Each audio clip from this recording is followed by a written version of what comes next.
بسم الله الرحمن الرحيم والصلاة والسلام على أشرف المرسلين. Salam alaikum. Bonjour tout le monde.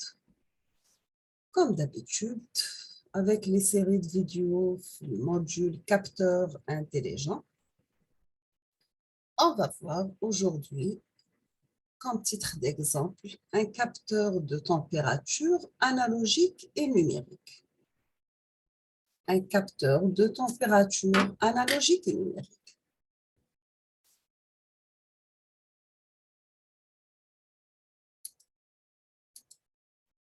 On va commencer par une petite introduction. Nous avons qu'un capteur, c'est un organe chargé de prélever une grandeur physique. Cette grandeur physique peut être à mesurer et à la transformer en une grandeur, bien sûr, qui doit être exploitable.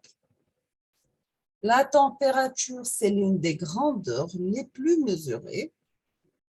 Dans les exemples, comme titre d'exemple, les systèmes de protection, de régulation, d'asservissement, etc.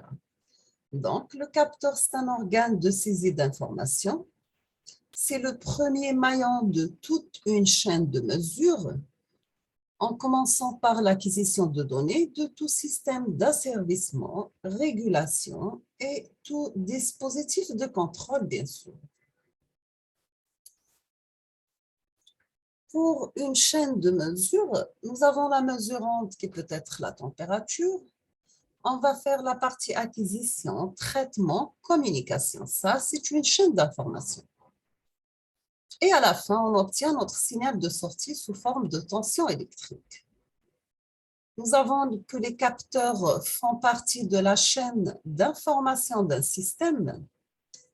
La fonction principale, elle est de transformer une grandeur physique en une grandeur électrique. La transformation doit refléter la réalité, ce qui nécessite la connaissance du comportement du capteur.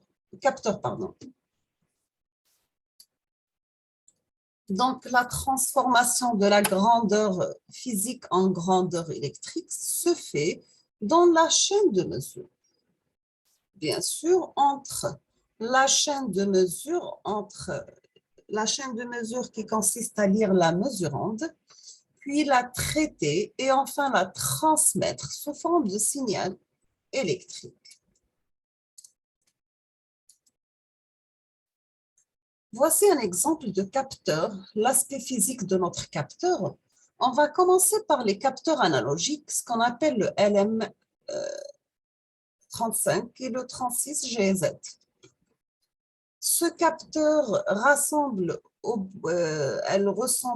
boîtier d'un transistor, il ressemble d'un boîtier de transistor, c'est le TMP36.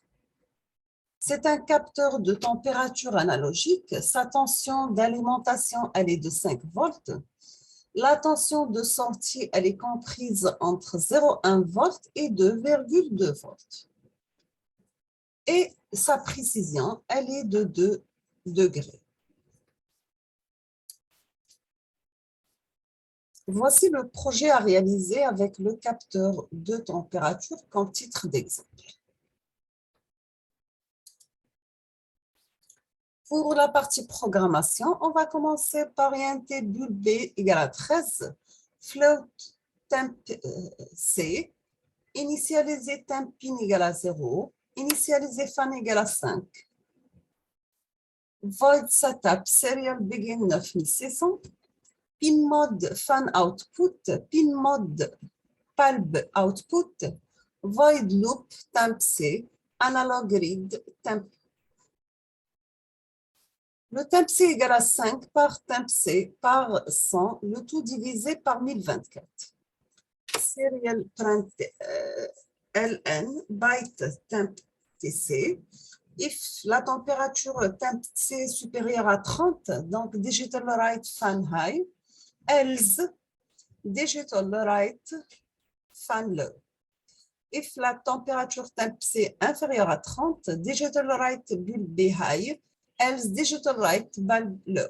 Délai 250.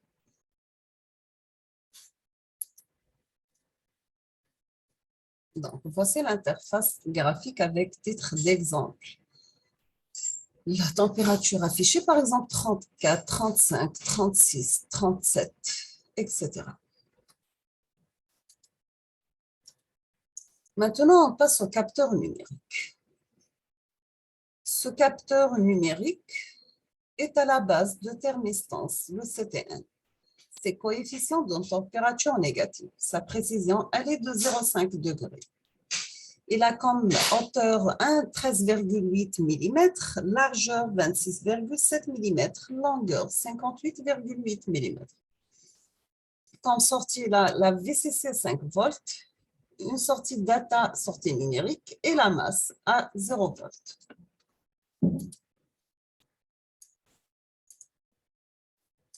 La comparaison entre un capteur analogique, le LM35, et le capteur numérique DHT21.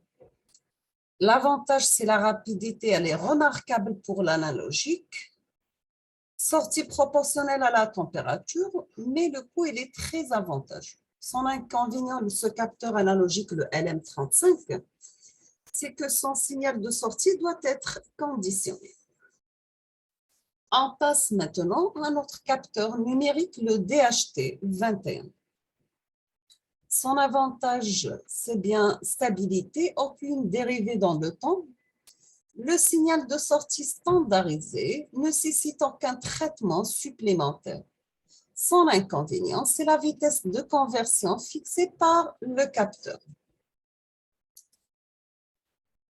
Pour la mesure, le capteur analogique, la sortie, c'est une information en sortie du capteur, c'est une grandeur électrique en sortie, fonction de la grandeur physique à mesurer.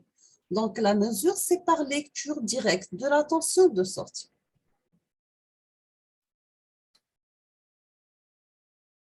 Donc, pour le codage, nous avons un capteur numérique. La mesure, lire la température que le capteur code numériquement.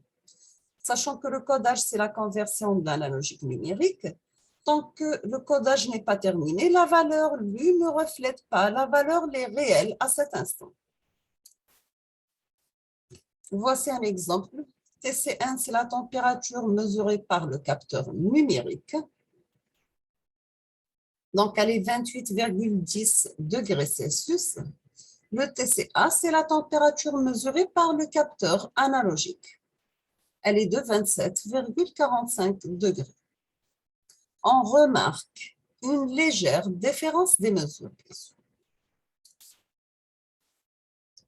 L'explication, c'est que la différence, elle est due au temps de réponse. Nous avons que le convertisseur numérique, le capteur numérique, ne suit pas la variation en temps réel. On passe à notre conclusion. Nous avons que dans ce travail, on a vu que le capteur analogique présente un temps de réponse assez rapide. Ceci, bien sûr, permet de l'utiliser dans les applications critiques telles que le système d'incendie. D'un autre côté, le capteur numérique ne nécessite pas un système de traitement de la mesure. Bien sûr, si on va voir maintenant ce qui concerne la fidélité et la justesse de ces capteurs, on ne peut rien dire dans l'absence d'un capteur étalonné, bien sûr. Ainsi, le choix du type de capteur dépendra bien sûr de l'application. Nous sommes arrivés à la fin de cette vidéo et cette présentation pour les capteurs de température analogique numérique. Je vous remercie infiniment pour votre attention. Comme toujours, n'hésitez pas si vous avez des questions. Et à la prochaine vidéo, Inch'Allah. Merci beaucoup.